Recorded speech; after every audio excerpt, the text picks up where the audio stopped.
कोल्हापूरच्या राजकारणात नेहमीच चर्चेत असणाऱ्या गोकुळ दूध संघाच्या निवडणुकीबाबत मोठी घडामोड आहे। गेल्या 3 महिन्यांपासून महायुतीतला संघर्ष, आरोप प्रत्यारोप, जागा वाटपावरून सुरू असलेली रस्सीखेच आता वेगळ्याच वळणावर पोहोचली। गोकुळची निवडणूक बिनविरोध करण्याच्या हालचाली सुरू झाल्या।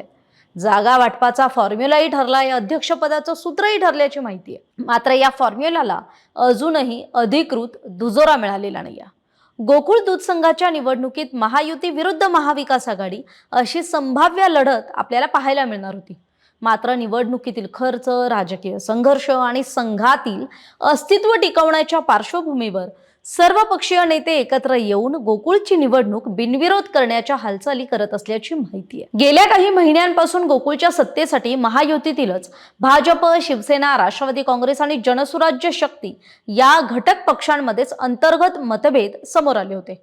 पात्र अपात्र संस्थांच्या मुद्द्यावरूनही राजकीय वातावरण तापलं होतं आणि याच पार्श्वभूमीवर ही निवडणूक टाळून सर्वांच्या सहमतीनं संचालक मंडळ निवडण्याचा प्रयत्न सुरू असल्याचं सांगण्यात येते। भाजप नेते आणि संचालिका शौमिका महाडिक यांनीही यापूर्वी सर्वांना सोबत घेण्याचं आवाहन केलं होतं। बरं, आता या चर्चा ज्या फॉर्म्युल्यावर ठरल्यात त्या जागा वाटपाचा फॉर्म्युला ठरलाय का?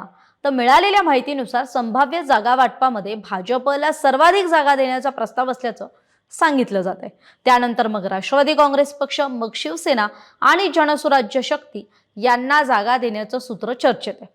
आता संभाव्य फॉर्म्युला जर आपण सांगायचा झाला तर भाजपला 8 ते 9 जागा, राष्ट्रवादी काँग्रेस पक्षाला 6 जागा, शिवसेनेला 5 जागा, जनसुराज्य शक्तीला 3 ते 4 जागा आणि मग महाविकास आघाडीला 2 जागा असा प्रस्ताव असल्याची माहिती आहे। बरं, हा संभाव्य फॉर्म्युला आहे, यावर अजूनही अधिकृत दुजोरा मिळालेला नाहीये किंवा कोणीही अधिकृत तो घोषितही केलेला नाहीये। यासोबतच गोकुळच्या अध्यक्षपदासाठीही फॉर्म्युला ठरल्याची चर्चा आहे।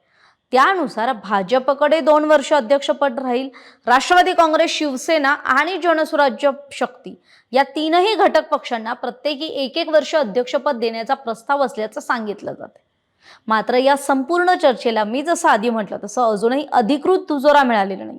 काही संचालकांनी याबाबत अंतिम निर्णय झालेला नाही हे स्पष्ट केलंय। अंतिम यादी आणि निर्णय वरिष्ठ नेत्यांच्या बैठकीनंतरच स्पष्ट होईल असंही सांगण्यात येत आहे। तर गोकुळ दूध संघाची निवडणूक आता खरंच बिनविरोध होणार की जागा वाटपाचा फॉर्म्युला जो आता चर्चेत आहे तो फॉर्म्युला अंतिम केला जाणार, याकडे आता सबंध कोल्हापूर जिल्ह्याचं सुद्धा लक्ष आहे आणि राजकीय वर्तुळाचं सुद्धा। गोकुळच्या निवडणुकीतील प्रत्येक अपडेटसाठी सकाळसोबत जोडलेले रहा।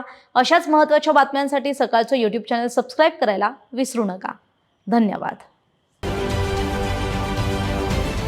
महाराष्ट्रातील सर्व बातम्यांचे विश्वासार्ह व्यासपीठ,